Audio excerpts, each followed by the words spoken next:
The universe is teeming with planets. I want us, in the next decade, to build a space telescope that'll be able to image an Earth about another star and figure out whether it can harbor life. My colleagues at the NASA Jet Propulsion Laboratory at Princeton and I are working on technology that will be able to do just that in the coming years. Astronomers now believe that every star in the galaxy has a planet, and they speculate that up to 1/5 of them have an Earth-like planet that might be able to harbor life. But we haven't seen any of them. We've only detected them indirectly. This is NASA's famous picture of the pale blue dot. It was taken by the Voyager spacecraft in 1990 when they turned it around as it was exiting the solar system to take a picture of the Earth from 6 billion kilometers away. I want to take that of an Earth-like planet about another star. Why haven't we done that? Why is that hard? Well, to see, let's imagine we take the Hubble Space Telescope and we turn it around and we move it out to the orbit of Mars. We'll see something like that, a slightly blurry picture of the Earth because we're a fairly small telescope out at the orbit of Mars. Now let's move 10 times further away. Here we are at the orbit of Uranus. It's gotten smaller, it's gotten less detail, less resolve. We can still see the little moon. But let's go 10 times further away again. Here we are at the edge of the solar system, out at the Kuiper Belt. Now it's not resolved at all. It's that pale blue dot of Carl Sagan's.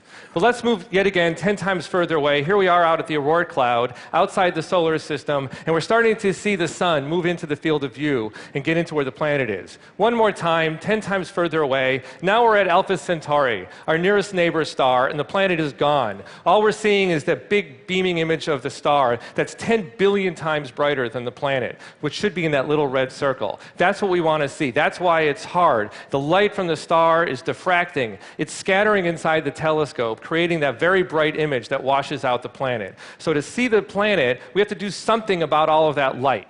We have to get rid of it. I have a lot of colleagues working on really amazing technologies to do that, but I want to tell you about one today that I think is the coolest and probably the most likely to get us an Earth in the next decade. It was first suggested by Lyman Spitzer, the father of the space telescope, in 1962, and he took his inspiration from an eclipse. You've all seen that. That's a solar eclipse. The moon has moved in front of the sun. It blocks out most of the light, so we can see that dim corona around it. It'd be the same thing if I put my thumb up and block that spotlight that's getting right in my eye. I can see you in the back row. Well, what's going on? Well, the moon is casting a shadow down on the Earth. We put a telescope or a camera in that shadow, we look back at the sun, and most of the light's been removed, and we can see that dim, fine structure in the corona. Spitzer's suggestion was we do this in space. We build a big screen, we fly it in space, we put it up in front of the star, we block most of the light, we fly a space telescope in that shadow that's created, and boom, we get to see planets. Well, that would look something like this. So there's that big screen, and there's no planets, because unfortunately it doesn't actually work very well, because the light waves of the light and waves diffracts around that screen the same way it did in the telescope. It's like water bending around a rock in a stream. And all that light just destroys the shadow. It's a terrible shadow. And we can't see planets. But Spitzer actually knew the answer. If we can feather the edges, soften those edges, so we can control diffraction, well, then we can see a planet. And in the last 10 years or so, we've come up with optimal solutions for doing that. It looks something like that. We call that our flower petal star shade. If we make the edges of those petals exactly right, if we control their shape, we can control diffraction, and now we have a great shadow. It's about 10 billion times dimmer than it was before, and we can see the planets beam out just like that. That, of course, has to be bigger than my thumb. That star shade is about the size of half a football field, and it has to fly 50,000 kilometers away from the telescope that has to be held right in its shadow, and then we can see those planets. This sounds formidable, but brilliant engineers, colleagues of mine at JPL, came up with a fabulous design for how to do that, and it looks like this.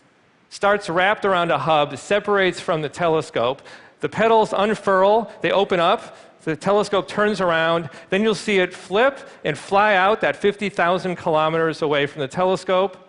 It's going to move in front of the star, just like that, creates a wonderful shadow, boom, we get planets orbiting about it. Thank you. That's not science fiction. We've been working on this for the last 5 or 6 years. Last summer, we did a really cool test out in California at Northrop Grumman. So those are 4 petals. This is a subscale star shade. It's about half the size of the one you just saw. You'll see the petals unfurl. Those 4 petals were built by 4 undergraduates doing a summer internship at JPL. Now you're seeing it deploy. Those petals have to rotate into place. The base of those petals has to go to the same place every time to within 1/10 of a millimeter. We ran this test 16 times, and 16 times it went into the exact same place to 1/10 of a millimeter. This has to be done very precisely. But if we can do this, if we can build this technology, if we can get it into space, you might see something like this. That's a picture of one of our nearest neighbor stars taken with the Hubble Space Telescope. If we can take a similar space telescope, slightly larger, put it out there, fly an occulter in front of it, what we might see is something like that.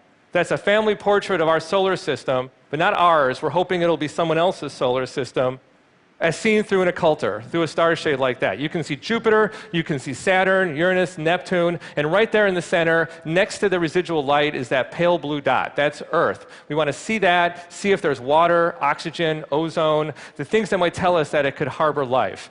I think this is the coolest possible science. That's why I got into doing this, because I think that will change the world. That will change everything when we see that.